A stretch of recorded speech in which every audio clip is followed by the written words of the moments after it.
Kadtong nagtuo sa Dios, kinahanglan mahibalo sa ngalan sa Dios. Unsay gitudlo ni Jesus bahin sa ngalan sa Dios. Sa inyong pagpanglakaw himuang nga akong mga tinun-an ang tanang katawhan sa tibuok kalibutan, bunyagi sila sa ngalan sa Amahan, sa Anak ug sa Espiritu Santo, ug tudloi sila pagtuman sa tanan nga akong gisugo kaninyo. Ug hinumdumi ako mag-uban kaninyo sa kanunay hangtod sa katapusan sa kalibutan. Si Jesus nagsugo sa iyang mga tinun-an sa pagbunyag sa mga tao sa ngalan sa Amahan, sa Anak ug sa Espiritu Santo.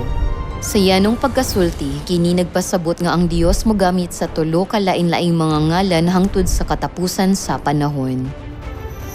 Ang ngalan sa Dios Amahan kay Jehovah. Ang ngalan sa Anak kay Jesus. Unya unsa ang ngalan sa Espiritu Santo. Gipahibalo ni Jesus kang Apostol Juan nga ang iyang bag-ong ngalan mutungha sa umaabot.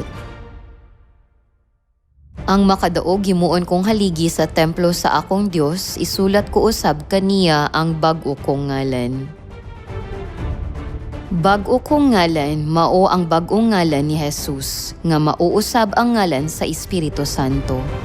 Si Jesus nagpamatuod nga adunay panahon nga ang iyang bag-ong ngalan nga mao ang ngalan sa Espiritu Santo igahatag.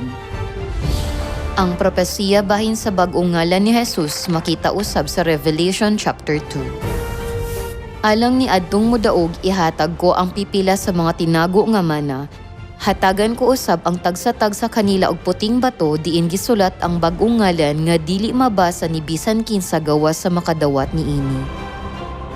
Si Jesus naghatag og puting bato nga may bag-ong ngalan nga nahisulat niini ngadto sa mga makadaog nga mao ang mga balaan nga maluwas.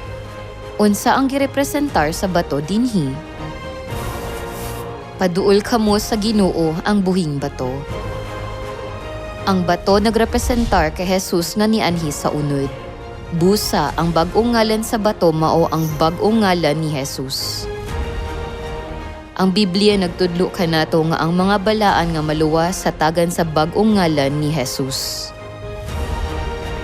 Busa sa pagtuman sa mga pagtulunan ni Jesus, kinahanglan kita motuo sa ngalan sa Espiritu Santo nga mao ang bag-ong ngalan ni Jesus.